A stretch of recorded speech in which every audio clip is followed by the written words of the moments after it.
Amis internautes de Guérita TV Monde, tout le plaisir est pour nous de vous retrouver dans ce tout premier numéro pour le compte de cette nouvelle année 2025 dans votre émission matinale Le Meilleur Réveil. Rien n'a changé cette nouvelle année certainement. Votre émission demeure la même et nous lançons tout de suite la toute première rubrique de votre émission, la revue des titres avec Mathieu Kolawole-Bokor. Mathieu Kolawole-Bokor, bien le bonjour. Bonjour, heureuse année, Latifat, heureuse année à tous les amis internautes. Merci, le réciproque à vous, Mathieu Kolawole-Bokor. La fête, elle a été pas mal, même si vous ne nous avez pas invités. Bon, on a un peu... On était en... On voit que vous êtes fait tout beau, hein? Ah oui, on a hâte de voir 2025. Beaucoup n'ont pas vu 2025, il faut le dire. Pour nous, il faut profiter nécessairement de cette nouvelle année, de cette nouvelle ambiance. Donc, on a fêté en dehors, on de Porto-Novo, voilà. En dehors de Cotonou parfois. Et bon, Guérit TV, que nous remercions davantage, nous a donné quelques jours aussi de repos pour que nous réfléchissions avec nos entourages, voilà, de la fête. Et voilà, nous sommes là pour un nouveau départ, un nouveau challenge, un nouveau défi. Et nous pensons et nous espérons que les internautes vont beaucoup plus aimer nos programmes. Et nous invitons les internautes, à s'abonner et à aimer Guérit TV Monde. Et voilà donc, mesdames et messieurs, pour vous, nous lançons la toute première rubrique de cette émission. Nous allons démarrer, mesdames et messieurs, par le quotidien, la Guérit qui met en manchette soutien aux orphelins et enfants vulnérables. Wassi Amoussa et haut de gamme redonne espoir à plus de 500 enfants. Une initiative renouvelée pour le bien-être et l'épanouissement des plus jeunes. Des mesures conservatoires prises à l'encontre de Samou Seydou Adambu au bloc républicain. La crise Bénin-Niger au cœur des débats. Oui, la crise Bénin-Niger au cœur des débats en parlant justement de l'activité de la fondation Malekhossou a fait tentative de coup d'État. Le dossier renvoyé en jugement. Tous les recours rejetés. La fièvre des Vaudoundaises monte déjà en parlant justement de la fête annuelle des religions traditionnelles.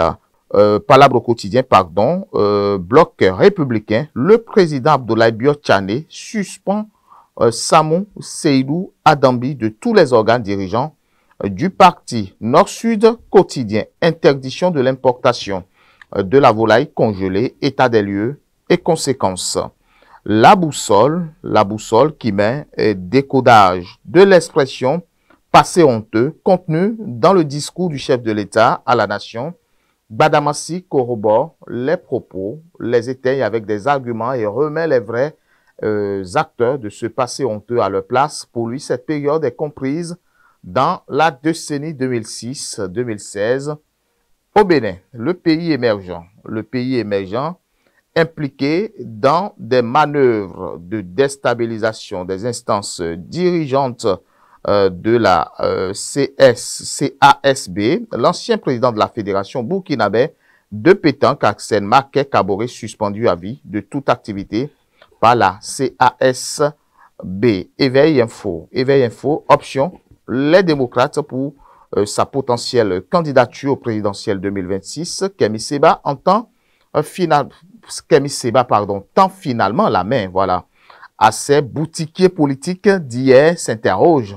Le quotidien Éveil Info, le matinal, interdiction d'importation des poulets congelés au Bénin. L'opérationnalisation de la mesure se fait attendre. Gustave Baguili, aviculteur, nous sommes prêts, a-t-il dit. La Nation, secteur bancaire, perspective de résilience face au risque. L'emblème du jour, deuxième édition des Vaudoundaises à Ouida. La consultation du FAT au FAT 2025 sera la grande attention. Le télégramme, guéguet politique au Bénin. Patrice Talon demande une trêve de la chamaillerie. Le parti Les Démocrates répond à Talon et pose des conditions. Fraternité, transaction financière au Bénin. Le mobile money pour contourner les tasses sur les paiements en espèces. L'affiche du jour. Le BR risque de perdre un autre poids lourd après Jean-Michel Abimbola, dit l'affiche du jour. Festival du sport individuel 2024. L'Obsus signe une première édition réussie au haut aux tractations politiques dans le cadre des élections générales de 2026 au Bénin, 2025 ou l'année de toute surprise politique s'interroge au haut. L'économiste, interdiction de l'importation de poulet congelé au Bénin vers le développement de la production locale de la volaille. Matin libre, 20e circonscription électorale, la nomination d'un ministre conseiller dérange. Khonoubo, oui, condamné à une peine de 10 ans de prison à purger. Le professeur Joël Aïvo se préoccupe plus de ses compatriotes que le sort qu'il subit lui-même. Et puis on va finir la Tifat par le quotidien Maison La Guérite qui met en manchette soutien aux orphelins et enfants vulnérables. Wassi Amoussa et haut de gamme redonne espoir à plus de 500 enfants. Une initiative renouvelée pour le bien-être et l'épanouissement des plus jeunes. Des mesures conservatoires prises à l'encontre de Samou Seydou à Dambi au sein du bloc républicain, activité de Malek Hossou, la crise Bénin-Niger au cœur des débats, affaires et tentative de coup d'État, le dossier renvoyé en jugement, tous les recours rejetés, et puis la fièvre des Vaudondaises monte déjà en parlant justement de la Tifat, de la fête annuelle des religions traditionnelles. Merci à vous, Mathieu Kolawale-Bokor. C'est tout pour la toute première rubrique. La deuxième, nous lançons donc à présent. Présidentielle 2026 au Bénin, Kémi Séba s'annonce et se tourne vers Yaïbouni. Évidemment, Kémi Séba, président de l'ONG Urgence panafricaniste, a récemment pris la parole pour évoquer la situation sociopolitique du Bénin et répondre aux appels croissants en faveur de sa candidature à l'élection présidentielle 2026 face à une crise économique et sociale qu'il qualifie de sans précédent. Il a présenté 3 options stratégiques, Latifat, pour concrétiser sa potentielle candidature. Dans un discours prononcé sur ses comptes sur les réseaux sociaux, Kémi Séba a dressé un tableau sombre de la situation nationale. Il dénonce une explosion des prix, des produits de première nécessité, du gaz et de l'essence, ainsi que la détresse sociale des agriculteurs et des enseignants. Selon lui, la gouvernance actuelle marquée par une politique qu'il estime répressive et élitiste a exacerbé les inégalités. Il critique également la domination des entreprises françaises sur l'économie béninoise qu'il considère comme un frein à la prospérité nationale. Le président de l'ONG Urgence panafricaniste, l'activiste et leader panafricaniste Stélio Gilles Robert Kapochichi, puisque c'est de lui qu'il s'agit, a annoncé qu'après de longues réflexions, il est prêt à envisager une candidature, conscient des défis posés par le code électoral actuel qu'il juge restrictif. Il a détaillé 3 options. Je le disais, pour ouvrir la voie à un changement politique, s'appuyer sur le Parti Les Démocrates. Cette première option repose sur une collaboration avec le parti de l'ancien président Boniaï, seul parti d'opposition capable, selon lui, de réunir les parrainages nécessaires pour concourir. Il appelle ce parti à faire preuve de pragmatisme en soutenant une candidature susceptible de mobiliser largement la population, constituer une coalition pour réformer, dit-il, le code électoral. Kémi Séba propose la création d'une coalition élargie qui militerait une des réformes permettant à tous les candidats crédibles de participer à la Tifat à l'élection présidentielle. Autre information, dans la 20e circonscription électorale, nous allons à présent la nomination de ministres conseillers dérange à ce qui paraît. En tout cas, depuis que le chef de l'État a rendu public la liste des 12 ministres conseillers, vous le savez, ce n'est pas la joie au sein des militants du bloc républicain de la 20e circonscription électorale. Le choix opéré par le chef de l'État ne reçoit pas l'adhésion des militants du bloc républicain du fait des agissements de la personne promu au dit de ces derniers. Il a suffi que l'intéressé membre du parti bloc républicain ne soit pas positionné pour être reconduit au Parlement 9e législature qu'il a entrepris de détruire le bloc républicain.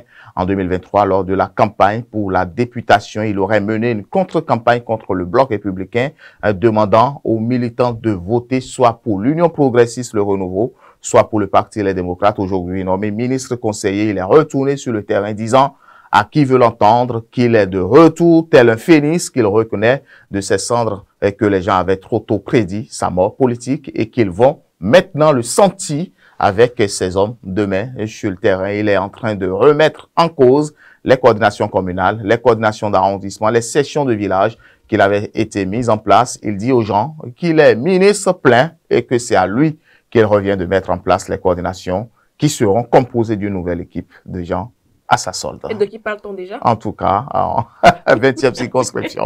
Allez voir. Nous poursuivons cette émission. Le Mali change les noms de lieux de Bamako, faisant référence à la France ou à la CEDEAO. Évidemment, prenons la parole devant les officiels et inviter le Premier ministre malien, le général Abdoulaye Maïga, à rappeler que c'était un acte de souveraineté que posait encore une fois son pays, et comme pour reconfirmer la rupture avec l'organisation régionale et l'ancrage du Mali au sein de l'Alliance des États du Sahel, AES, la célèbre avenue de Bamako, l'avenue de la CEDEAO change de nom et devient l'avenue de l'AES. Des figures de l'administration coloniale française font également les frais de la décision des autorités maliennes. Les rues Louis Ferdeb et Echna sont débaptisés et portent désormais les noms de grandes figures maliennes. Au total, dans la capitale, Atifat, ce sont près de 25 lieux, boulevards, avenues, rues, places publiques, établissements publics qui ont été rebaptisés.